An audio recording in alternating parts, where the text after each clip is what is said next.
और एक प्रॉब्लम और बहुत ज़्यादा है, फैटी लीवर। हाँ जी।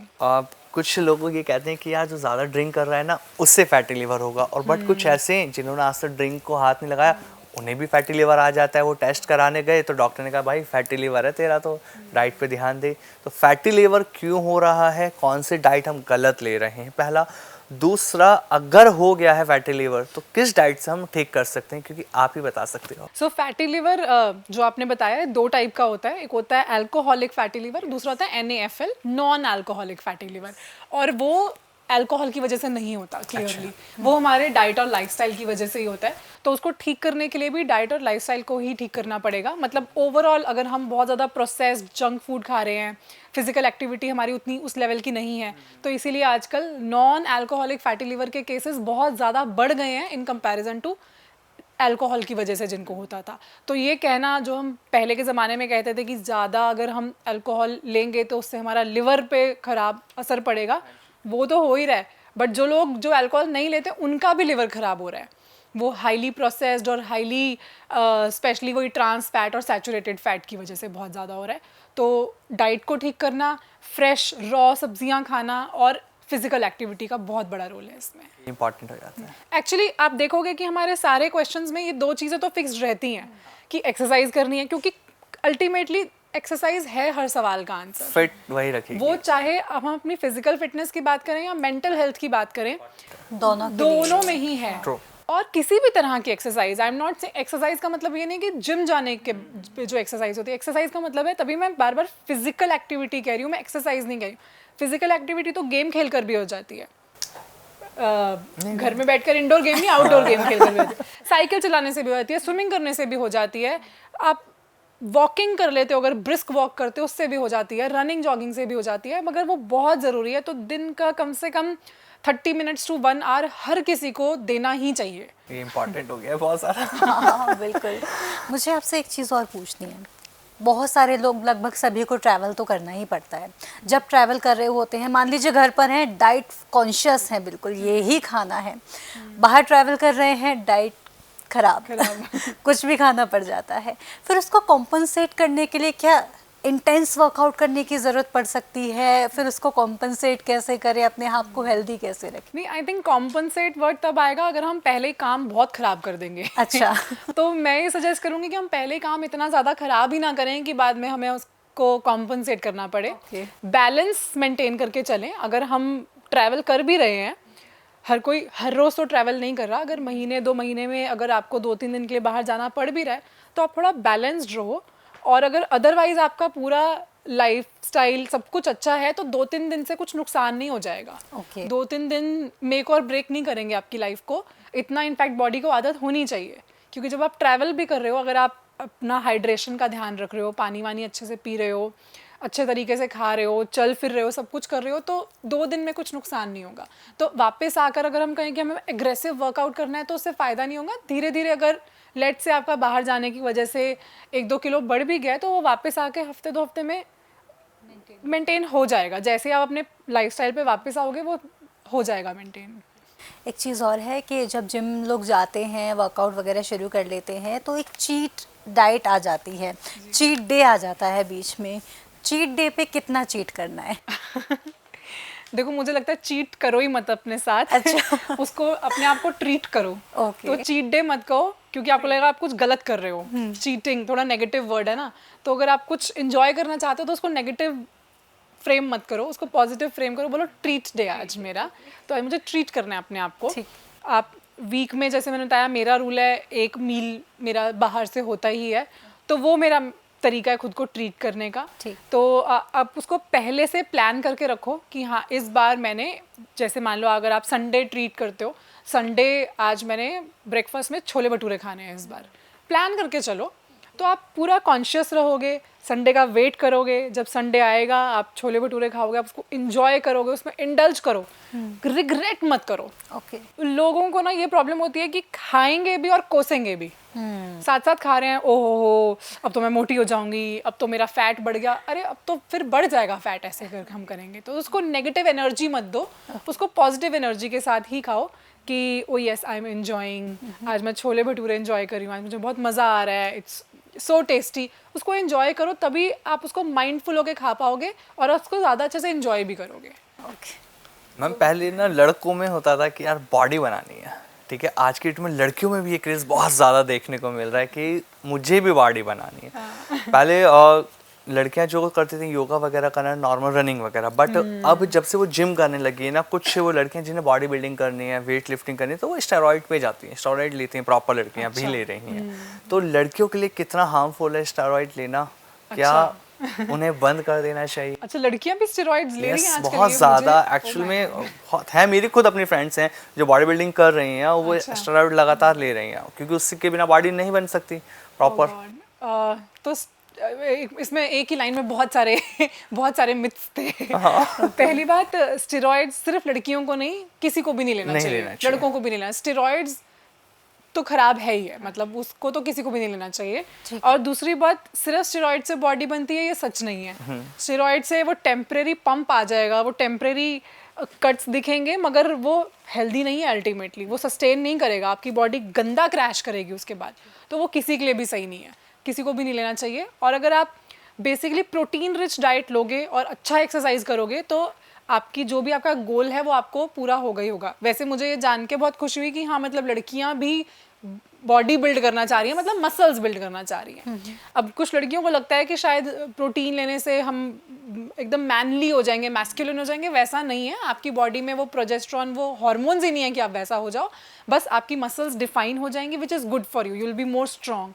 तो आप अच्छी डाइट लो, प्रोटीन का इंटेक बहुत अच्छा रखो, अच्छे से वर्कआउट करो, you will get that body. Steroids पे जाने की जरूरत नहीं। और वर्कआउट करने के लिए ना बहुत से लोगों की एक्सक्यूज़ ये आ जाती है कि यार मेरे पास सुबह टाइम नहीं मिलता। बहुत से लोग कहते हैं यार शाम को नहीं मिलता तो मैं सुबह जा रहा हूँ, कोई शाम को जा रहा है। तो एक्चुअल में सबसे अच्छा टाइम कौन सा है वर्कआउट करने के लिए, सुबह या शाम? सबसे अच्छा टाइम वो है जो आपको सूट करे, क्योंकि अगर मैं कहूँ सुबह सबसे अच्छा टाइम है और आपके पास सुबह टाइम ही नहीं है तो आप जाओगे ही नहीं। बिल्कुल। तो उससे तो अच्छा है कि शाम को कर लो। तो वो टाइम अच्छा है जो आपके लिए अच्छा है, जो आपको सूट करता है, जो आपके लाइफस्टाइल को सूट करता है। अब किसी की मॉर्निंग शिफ्ट है, हाँ। उसने सुबह 6 बजे ऑफिस में पहुंचना है, वो नहीं कर सकता 4 बजे उठ के वर्कआउट, दैट्स फाइन। आप शाम को 5 बजे फ्री हो रहे हो, उसके बाद फ्रेशन अप हो, वर्कआउट करो, that's good time for you. अगर किसी के पास सुबह टाइम है तो आप सुबह जाके करो। हाँ, आइडियली अगर मैं बायो क्लॉक के हिसाब से बोलूँ तो मॉर्निंग बायो क्लॉक के हिसाब से अच्छा टाइम है। बायो क्लॉक मतलब कि जो हमारी बॉडी, जो बायोलॉजी चलती है सन के साथ साथ, क्योंकि तब हमारी बॉडी हमें सपोर्ट करती है, हमारे हार्मोन्स हमें सपोर्ट करते हैं। रात को जैसे जैसे सन ढलता है, सनसेट होता है, वैसे वैसे कॉर्टिसोल्स रिलीज होने लगते हैं, स्लीप हार्मोन्स रिलीज होते हैं, हम सोते हैं। उस टाइम पे हम अपनी बॉडी को पंप अप कर लें तो वो थोड़ा एंटी हो जाता है। But at the same time हमें लाइफस्टाइल को भी तो समझना चाहिए ना। अब किसी के लिए पॉसिबल नहीं है अगर, तो वो कैसे करेगा? सो आपको जो सूट करता है, मतलब मेरा अपना ये पर्सनल ओपिनियन है कि आपको जो सूट करता है आप उस टाइम पे वर्कआउट करो। पर करो करना जरूरी है, पहले करो तो सही। जब लगे अब मैं रोज कर रहा हूँ और मेरे पास दोनों ऑप्शंस हैं, सुबह भी शाम को भी, तो फिर सुबह चले जाओ। ओके। अच्छा, जब वर्कआउट की बात आती है ना तो बहुत सारे लोग ड्यूरिंग द वर्कआउट BCAA लेते हैं फॉर एनर्जी, और क्रेटिन की भी बात आती है। तो ये दोनों जो सप्लीमेंट्स हैं, इनको लेना चाहिए या नहीं लेना चाहिए, ये भी बताइए। इनको लेने में कोई प्रॉब्लम नहीं है। अगर आपके जो भी फिटनेस गोल्स हैं उनको अचीव करने के लिए आपको जो BCAA which is branch chain amino acids बहुत एसेंशियल होते हैं बॉडी के लिए, बिल्डिंग के लिए, मसल बिल्डिंग के लिए, रिपेयर के लिए। तो वो बहुत ज़्यादा हेल्प करते हैं हमारी वर्कआउट के दौरान। और क्रेटिन में भी यही है कि आपको हेल्प करता है, बट हर किसी को सूट नहीं करता। कुछ लोगों को एलर्जीज़ हो जाती हैं, एक्नेज हो जाते हैं, या हार्मोनल इश्यूज़ हो जाते हैं। तो अगर आपको सूट नहीं करता तो आप उसको मत करो, ट्राई करके देखो। अगर आपको वो चीज़ वर्क कर रही है, आप पे सूट कर रही है तो आप करो, अगर नहीं कर रही तो उसको ज़बरदस्ती लेने की कोई नीड नहीं है। हाई प्रोटीन के लिए एग वाइट ही क्यों इंपॉर्टेंट है? होल एग खाने के लिए क्यों मना कर दिया जाता है? बहुत से डाइटिशियन कहते हैं पूरा एग नहीं खाना, आपको येलो पोर्शन हटा देना, यॉक नहीं लेना, उसके अंदर बैड फैट है भैया, खाओगे तो मोटे हो जाओगे, प्रोटीन नहीं मिलेगा। कौन है ये? इनका मुझे नंबर दो। क्योंकि जिम वाले जितने अधिकतर है ना, उनका यही कहना है कि आपको वाइट एग खाना है सिर्फ। एग योक में हेल्दी फैट होते हैं, बैड फैट नहीं होता। और हम तो फेंकते आ रहे हैं अभी तक। वो सिर्फ इसलिए कुछ लोग उसको अवॉइड करते हैं क्योंकि उसमें फैट कंटेंट ज़्यादा होता है। ऑल्दो वो हेल्दी फैट होता है, वो बॉडी के लिए बहुत अच्छा है, बट क्योंकि उसके अंदर फैट कंटेंट ज़्यादा होता है और कैलोरीज ज़्यादा होती हैं, तो कैलोरीज को रिड्यूस करने के लिए योक निकाल देते हैं और सिर्फ वाइट पे फोकस करते हैं। हाउएवर हम नुकसान कर रहे हैं, हम प्रोटीन को फेंक रहे हैं, हेल्दी फैट्स को फेंक रहे हैं, वो नहीं करना चाहिए। अब आप सोचो ना, आप एग खाते वक्त योक निकाल के फेंक दो और उसके बाद एक पैकेट चिप्स खा लो, तो ये कहाँ की समझदारी है। तो ऐसा नहीं करना चाहिए। हाँ, अगर आपको अपनी कैलोरीज को मेंटेन करना है, लेस कैलोरीज लेनी है, तो मैं जैसे पर्सनली अपना मैं बता सकती हूँ मैं क्या करती हूँ। अगर मैं लेट्स से 3 एग्स ले रही हूँ तो मैं मे बी 2 होल एग्स ले लूँगी, एक सिर्फ वाइट ले लूँगी, ताकि गुडनेस भी मिल जाए और कैलोरीज भी बहुत ज़्यादा बियॉन्ड ना हो।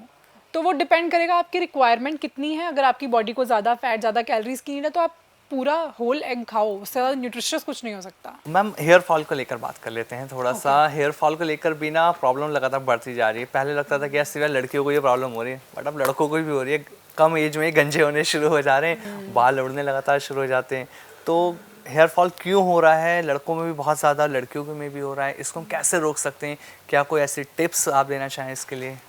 पहले एक्चुअली जो आपने बोला कि सिर्फ लड़कियों में होता था, क्योंकि पहले हेयर फॉल का रीज़न जनरली हार्मोनल होता था, और क्योंकि लड़कियों की लाइफ में हार्मोनल चेंजेस कई बार आते हैं, तो वो प्रेगनेंसी के वक्त हेयर फॉल हुआ, तो वो सब चीज़ें होती थी। बट अब मेल्स में भी हो रहा है, फीमेल्स में भी बहुत ज़्यादा बढ़ गया। उसका मेन रीज़न हमारा लाइफस्टाइल है, और इसमें भी मैं अगर बहुत स्पेसिफिकली बोलूँ तो जो ये बढ़ती हेयर फॉल की प्रॉब्लम है, ये हमारे स्ट्रेस और एंजाइटी की वजह से है।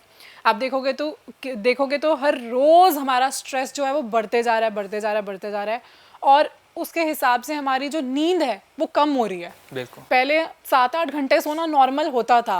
आपको याद होगा, हम अपने बचपन में आफ्टरनून नैप्स भी लेते थे। बिल्कुल। स्कूल से आके 1 घंटा कब सो जाते थे पता नहीं चलता था। रात को भी 10 बजे सोना एक नॉर्मल होता था घरों में। हाँ। बट अब 12, 1, 2 नॉर्मल हो गया वो है। नॉर्मल है। और सुबह तो उठना ही है क्योंकि काम पे जाना है, वहाँ पर आपका कोई कंट्रोल नहीं है। Yes. तो स्लीप कम हो गई है, और स्ट्रेस, एंजाइटी, वर्कलोड, ये सब चीज़ें बढ़ गई हैं। तो ये मेन रीज़न है हेयर फॉल का भी। इसके अलावा अगर मैं एक्सटर्नल फैक्टर्स, ये तो इंटरनल फैक्टर हो गया ना जो मेरे कंट्रोल में है, एक्सटर्नल फैक्टर की बात करूँ तो उसमें भी प्रॉब्लम है।